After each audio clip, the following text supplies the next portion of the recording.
नमस्कार।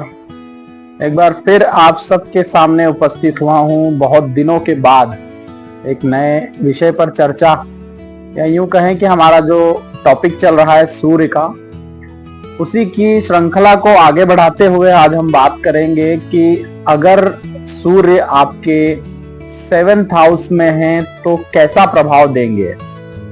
देखते हैं, काल पुरुष की जो कुंडली होती है मेष लगन की होती है, उसमें 7th हाउस शुक्र का घर होता है।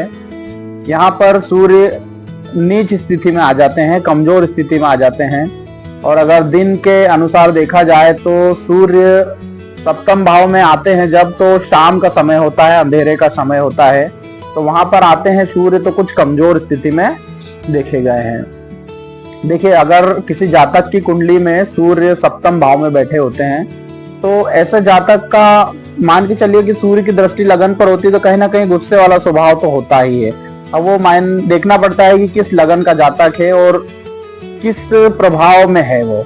तो सूर्य का जब 7th भाव में प्रभाव देखना हो तो ऐसा जातक जो होता है वो कहीं ना कहीं आक्रामक थोड़ा सा या लीडरशिप वाला रहता है, लेकिन कमजोर स्थिति में रहता है, क्योंकि सूर्य का प्रभाव बहुत कम मिलता है उनको। रात का समय रहता है तो सूर्य का उजाला मिलना या सूर्य का प्रभाव थोड़ा सा कमजोर हो जाता है। यहाँ पर सूर्य अगर बैठे हैं तो मैरिज लाइफ को थोड़ा सा कमजोर करते हैं। ऐसा जातक जिसके 7th हाउस में सूर्य बैठा है उसकी मैरिज लाइफ थोड़ी सी कमजोर देखी गई है। और मैरिज लाइफ के बाद जो उनकी वाइफ आती है, वाइफ का जो नेचर होता है वो थोड़ा सा अग्रेशन वाला देखा गया है। उनकी वाइफ हो ना हो ऐसी होती है कि वह राज करना, या यूं कहे कि अपने जो परिवार वाले हैं, अपने पति, अपने सास ससुर के ऊपर एक रौब दिखाना, एक राज जैसी स्थिति बना के रखती है। वो चाहती है कि मेरा ही वर्चस्व रहे, मेरी ही बातों का मान सम्मान किया जाए। तो सूर्य के कारण ही ऐसा देखा गया है। हाँ, और भी स्थिति देखना पड़ती है, जब सूर्य के ऊपर अगर गुरु की दृष्टि है या शुक्र की दृष्टि है या बुध के साथ में सूर्य बैठे हैं तो थोड़ा सा प्रभाव कम हो जाता है, लेकिन अधिकांश प्रभाव सूर्य का ऐसा ही देखा गया है।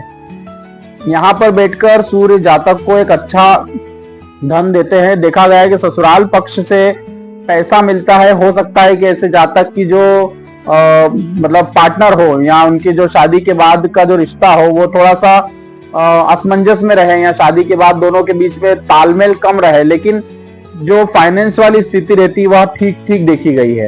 सूर्य के कारण पैसे से रिलेटेड कोई प्रॉब्लम नहीं देखी गई है।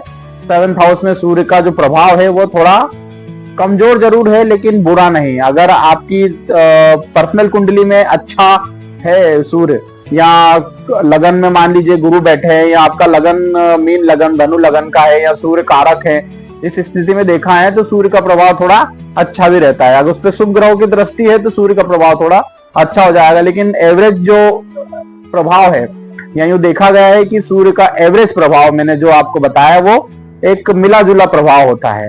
बाकी सूर्य यहाँ पर रह के कमजोर ही माने गए हैं, तो ऐसी स्थिति में सूर्य को कमजोर ही माना जाता है। लेकिन अगर आपकी मैरिज लाइफ में या आपके जो शादीशुदा जीवन में अगर सूर्य की वजह से कोई कमजोरी आ रही है तो आप सूर्य के कुछ छोटे छोटे उपाय करके या सूर्य के कुछ दान वगैरह करके आप सूर्य को बल जरूर दे सकते हैं, जिसकी वजह से सूर्य का प्रभाव थोड़ा सा आपको अच्छा मिले और आप अपने लगन के स्वामी को बलवान करें, ताकि सूर्य का प्रभाव भी बहुत अच्छा मिल सकेगा आपको। और इसी के साथ में सूर्य के ऊपर चर्चा हमारी और भी आगे रहेगी। अगर आपको वीडियो अच्छा लगे तो प्लीज लाइक कर दीजिएगा, सब्सक्राइब जरूर करिएगा चैनल को। आगे हम 8th भाव पर बात करेंगे।